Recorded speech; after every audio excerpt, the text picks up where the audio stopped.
Hey guys, and welcome to Thoughtful Thursdays, where I sit down and have a conversation with you one-on-one about the topics that have been in my thoughts for the week. And so this week I am going to go over my 22-week pregnancy update. Yes, I'm 22 weeks. And I'm also going to be going over my breastfeeding favorites, 10 things that I really like to have when I am nursing. So be sure, if you have questions specifically for me or Jonathan or the kids, they can always jump in and join on these. Go ahead and ask them down below in the comments and we can answer them next Thursday. And while you're at it, go ahead and subscribe so you're always catching up with us. Tomorrow is Foodie Fridays, and so I'll be going over some recipes.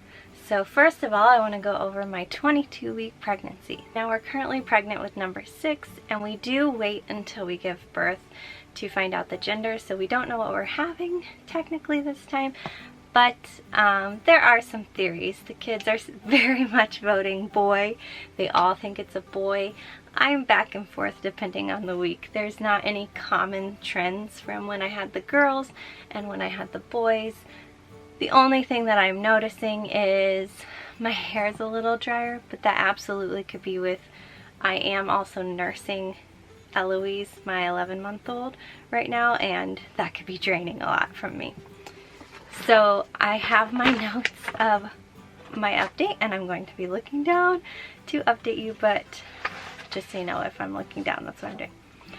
So cravings first. Cravings. Everyone asks, what are your cravings? Well, this pregnancy, anything peppermint.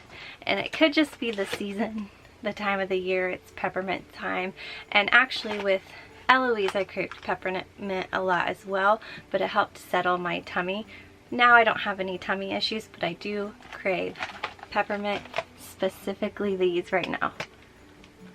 These Milano candy cane cookies are so good.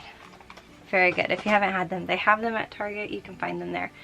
My second craving, and really the only other one, is tacos. Any kind of tacos. I crave the avocado, I crave the sour cream, I crave the beef or chicken, and the cheese, and the lettuce, and veggies.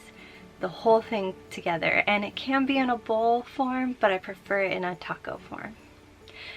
Now, next, I'm going to talk about some changes. So, the past 2 weeks, we've had some situations in our family where some things have changed, and I am actually having to return back to work. So that means every morning I'm getting up at 4:30, 5 o'clock in the morning, which is kind of hard, but it's nice to be back to teaching and seeing my students every morning and getting us back on a routine. We got kind of away from a routine by mom sleeping in and the kids getting away with a lot.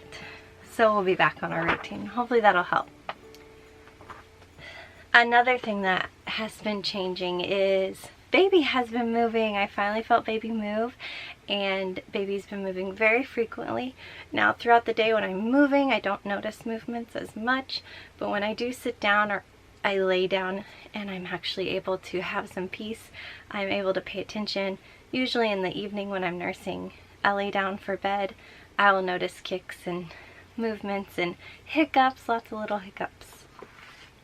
And finally, the last update for my pregnancy. This pregnancy might be because I'm older, but I am feeling a little bit more pain in my hips and my tailbone, and I'm also not seeing the chiropractor as much. That's something I need to get back into doing routinely.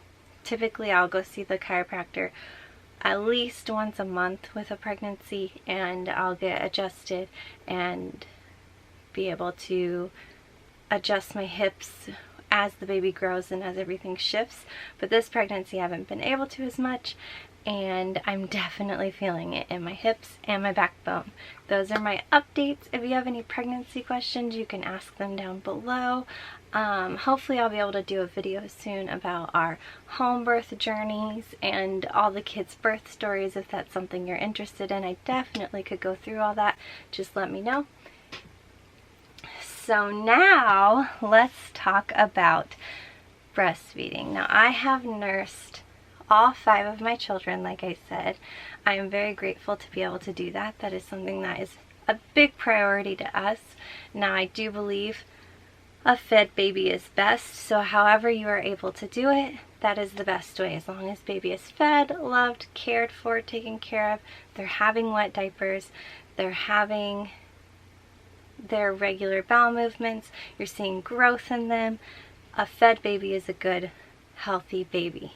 I do personally prefer breastfeeding. It's just easier on us financially and physically. For us, it's just easier for me to just nurse baby and to be done and not have to handle a lot of dishes and bottles. I don't like a lot of dishes. But I have learned 10 different things that I do prefer to have. So first, and you can see this all on the blog that is linked below, first are snacks and water. Now, I prefer to have high protein snacks, and I also like to have a sweet snack, a meat and salty snack, and I also like to have a like easy to grab and snack late at night kind of thing with like a mixture of salty and sweet. So I like to have that little bit of flavor, that snackiness, but it also needs to be high in protein and easy to grab, easy to keep next to me, right there where I can get it. Also, easy accessibility is water. I like to have a cup with a straw, so I'm not, while nursing, tipping my cup over baby, or if I'm wearing baby, I'm not having to navigate around baby with my cup. I can just drink it real quickly and set it back down. Next, like I said, baby wearing, baby carriers. I love to wear babies because it helps me to be able to go throughout my day and still have my hands. Now, my advice to you is to find a local branch of a baby wearing community, a group of moms that all support each other in baby wearing.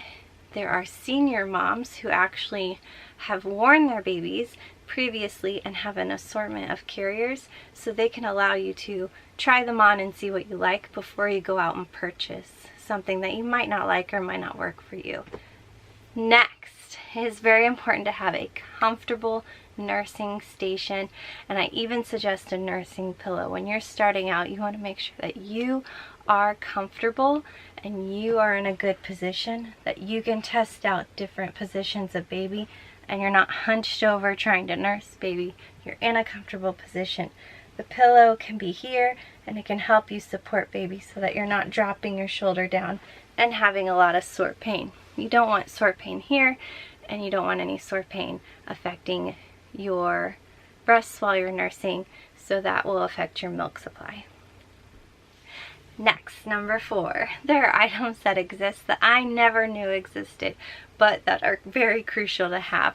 1, when you are a new nursing mother, you will most likely encounter sore nipples and leaks. Yes, you will leak.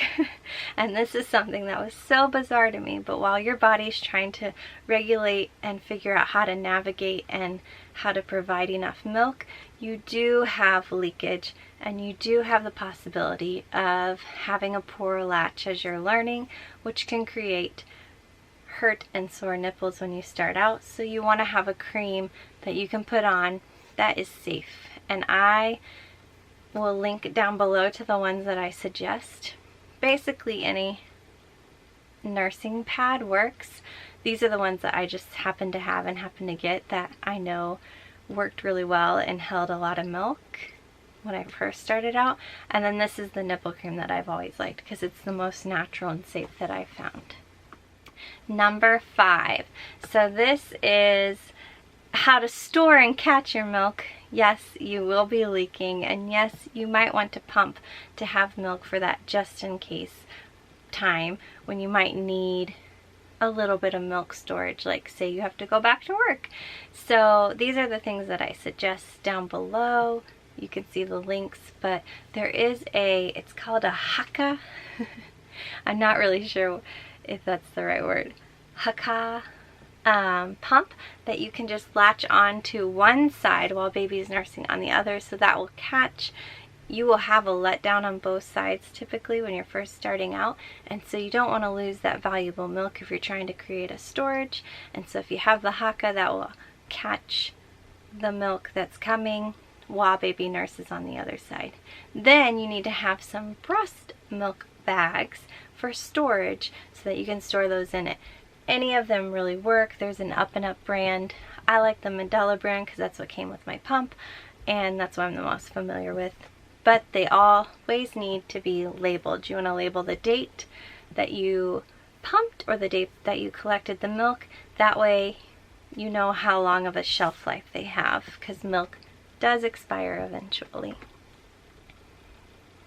Number 6, lactation support.